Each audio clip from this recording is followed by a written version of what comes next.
के बांसगांव में जिंदा पत्नी का किया अंतिम संस्कार। जिंदा लौटी पत्नी तो गांव में मचा हड़कंप। सुनकर आपको जैसे यकीन नहीं हो रहा, हमें भी नहीं हो रहा था, लेकिन ये मामला पूरा सच है। बांसगांव का ये पूरा मामला है, जहां मरी हुई पत्नी के जिंदा होने की खबर ने सभी को हैरान कर दिया। फिलहाल जिंदा पत्नी को पुलिस झांसी से वापस ले आई है। जिस पत्नी का अंतिम संस्कार किया वो जिंदा मिली, एक युवक के साथ झांसी चली गई थी। मोबाइल लोकेशन से खुली सच्चाई। गोरखपुर में एक बुजुर्ग ने पत्नी का अंतिम संस्कार कर दिया, लेकिन 8 दिन बाद वो झांसी में जिंदा मिली। बुजुर्ग सुमेर की पत्नी फूलमती 8 दिन पहले लापता हो गई थी। 3 दिन बाद एक महिला की लाश मिली, जिसका चेहरा काफी कुछ फूलमती से मिलता था। पुलिस ने शिनाख्त के लिए सुमेर को बुलाया। उसने लाश की पहचान फूलमती के रूप में कर दी। पोस्टमार्टम के बाद शव सुमेर को सौंप दिया गया। पोस्टमार्टम में महिला की हत्या की बात सामने आई। पुलिस ने फूलमती का मोबाइल फोन ट्रेस किया तो उसकी लोकेशन झांसी में मिली। वो सुल्तानपुर के शुभम से लगातार बात कर रही थी। पुलिस ने युवक से महिला के बारे में पूछा तो उसने बताया कि जिसे मरा समझ रहे हो उसे मैं झांसी लेकर गया था। इसके बाद पुलिस ने फूलमती को बरामद किया। इस संबंध में मीडिया कर्मियों से बात करते हुए एसपी साउथ जितेंद्र कुमार ने बताया, थाना उरवा बाजार के ग्राम चचईराम से दिनांक 19 जून 2024 को एक सूचना प्राप्त हुई थी कि एक अज्ञात महिला जिसकी उम्र लगभग 45 वर्ष है, उसका शव गांव में मिला है। इस सूचना पर तत्काल थाना उरवा पुलिस मौके पर पहुंची और जाकर देखा तो इस महिला के गर्दन पर कुछ चोट के निशान दिखाई दे रहे थे और इसकी उम्र लगभग 45 वर्ष के आसपास थी।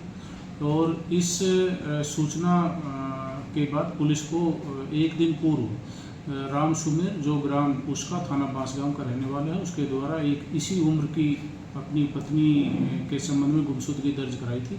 उसको घटना स्थल पर बुलाया गया और उसके द्वारा बताया गया कि यह उसकी पत्नी फूलमती का ही शव है। और इस जानकारी के बाद राम सुमेर के द्वारा थाना उरवा पुलिस को तहरीर दी गई, जिसमें थाना पुलिस के द्वारा सुसंगत धारा में अभियोग पंजीकृत किया गया और महिला का पंचायतनामा भरकर पोस्टमार्टम कराया गया, जिसमें मृत्यु का कारण स्ट्रेंगुलेशन, गला दबाने से उसकी हत्या किया जाना पाया गया। और पोस्टमार्टम के बाद में राम सुमेर और उसके परिजनों के द्वारा उस महिला का अंतिम संस्कार किया गया।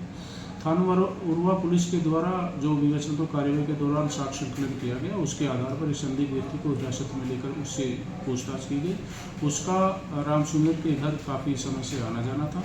उसके द्वारा बताया गया कि राम सुमेर की पत्नी फूलमती जीवित है और उसकी दिशादही पर उसकी पत्नी फूलमती को जीवित सकुशल बरामद किया गया और उसकी पहचान वादी राम सुमेर के द्वारा और उसके परिजनों के द्वारा कराई गई।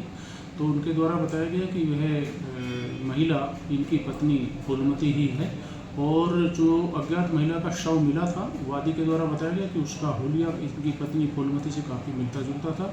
इसी भूलवश उसके द्वारा उस अज्ञात महिला की पहचान अपनी पत्नी के रूप में की गई थी।